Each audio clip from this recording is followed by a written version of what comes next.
If you're watching this video, it's safe to assume that you've felt boring at some point in your life. Don't be concerned, it can happen to anyone. You want to be more intriguing and engaging during talks, but you don't know how. The good news is that you've come to the right place. We'll go a race to avoid being dull from start to finish. You'll be able to have more captivating conversations, create more meaningful relationships, and begin a network of connections that will help you reach your personal and professional goals if you can become more interesting and engaging. Make sure you subscribe to Fourth, like and share this video, and turn on your notifications post. Now, let's dive into how to not be boring in a conversation, at a party, or at work. Number 1. Take control of the conversation.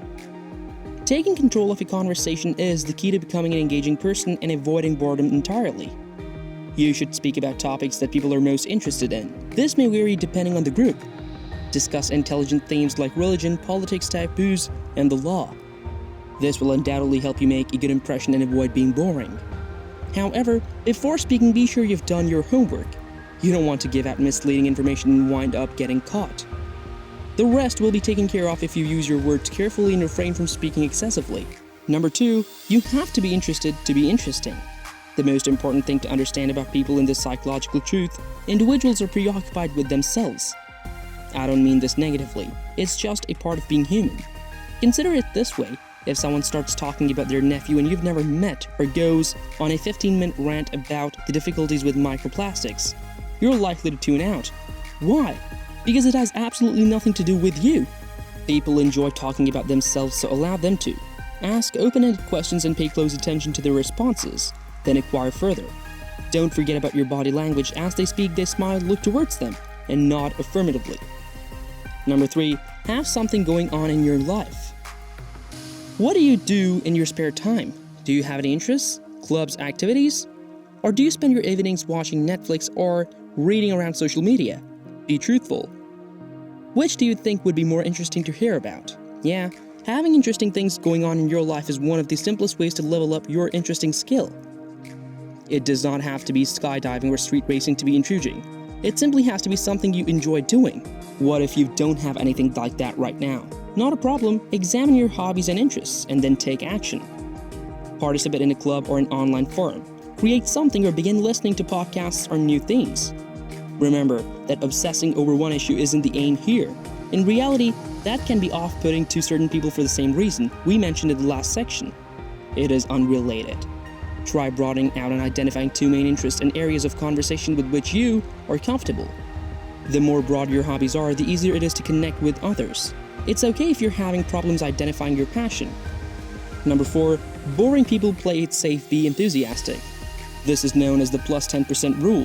Whatever energy level you're currently comfortable with within social situations, increase it by 10% to feel, and so be, less bored. When my clients tell me they're boring, I see they're using safety energy, which means they're not particularly expressive or excited. We hold back in social circumstances because it is hazardous to be enthusiastic about something. What if others laugh at you or make fun of you? This is the spotlight effect in action. What if people think you're foolish for getting enthused over something trivial? It is not cool to be pumped up and eager. But you know what I have to say about that? To hell with being cool. Yes, I did say it. Cool can also mean indifferent or better than everyone else.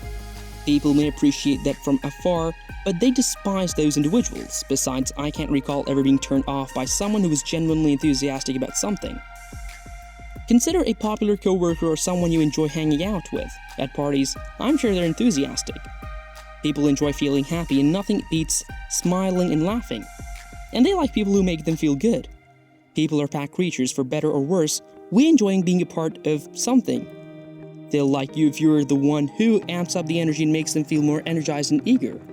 Number 5, learn to be attractive with the words you use. With the language you already use, you may learn to be a far more attractive person while chatting to someone. Make certain that you ask pertinent questions. Show some interest in what they have to say when they're expressing their thoughts. Not only that, but you must demonstrate that you are involved in the dialogue by looking them in the eyes. When they say something pleasant, smile a little. To demonstrate your concern, gently lean forward and use facial expressions. Number 6, improve body language. You weren't aware that enhancing your body language may help you. You'll be astonished at how many people will be drawn to you. Because of how you respond to their statements, everyone will love you and find you less dull. Always keep your toes pointed in the same direction. Do not cross or akimbo your hands. Tell them to keep saying what they're saying. This will help you understand the talk better. Number 7. Balance your conversations. This may seem obvious that it is the most challenging step for the majority of my customers. This is because to progress and become less dull, you must take a step back and be objective. Boring people in my experience fall into one of two categories. Either they talk too much or they talk too little. When you talk too much, you suffocate the discussion and force the other person to seek out the nearest individual to act as a conversational human shield.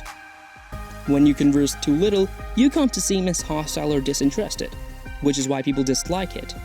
However, regardless of which category you fit into, or why the boringness emanates from the same underlying issue, uneven communication. Conversations will never be completely balanced. However, you should ask yourself the following questions. How much do I talk in conversations? Don't be afraid, put a number on it. 20%? 80%? Number 8. Try to be open-minded. When you quit being narrow-minded, life becomes infinitely more exciting. Here are some ideas to help you improve this trait. Always be open to new experiences. It could be planned. If you have a friend who enjoys going to the opera but you don't, go along with them regardless. It will help you learn something new while also improving your friendship with them. Remember that everyone has a distinct point of view. You can be close friends with people even if you disagree or have opposing views on issues such as religion and politics. Always keep in mind the things you have in common. If you suspect your acquaintance has some divisive views, it is preferable to shun them entirely. Number 9. Smile, laugh, and say a few jokes. Smiling, laughing, and cracking a few jokes will not only relieve tension, but will also prevent you from being dull. Even if you don't feel smiling, sometimes you should. This will project a pleasant and friendly image of you. However, don't go overboard or you will come across as obnoxious. When it comes to cracking jokes, make sure you say something amusing when the occasion calls for it. Also, avoid doing anything that makes you uncomfortable. Wearing a graphic tee with some silly messages on it is an example of something foolish. That should take care of the tag. Number 10. Know what's popular. To attract attention and avoid boredom, you must be aware of what is trendy. With your ability to engage in a variety of topics for conversation and a solid foundation, you can easily become the star of the group. Also, before you say anything, carefully scan the room. Do not be overly critical. Understand your point of view and express it appropriately. You don't want to irritate anyone. That's all there is to it. Let us know what you think about this video in the comment section below. As always, don't forget to like, share, and subscribe to Fourth. Also remember to turn on that notification posts. See you in the next video coming up.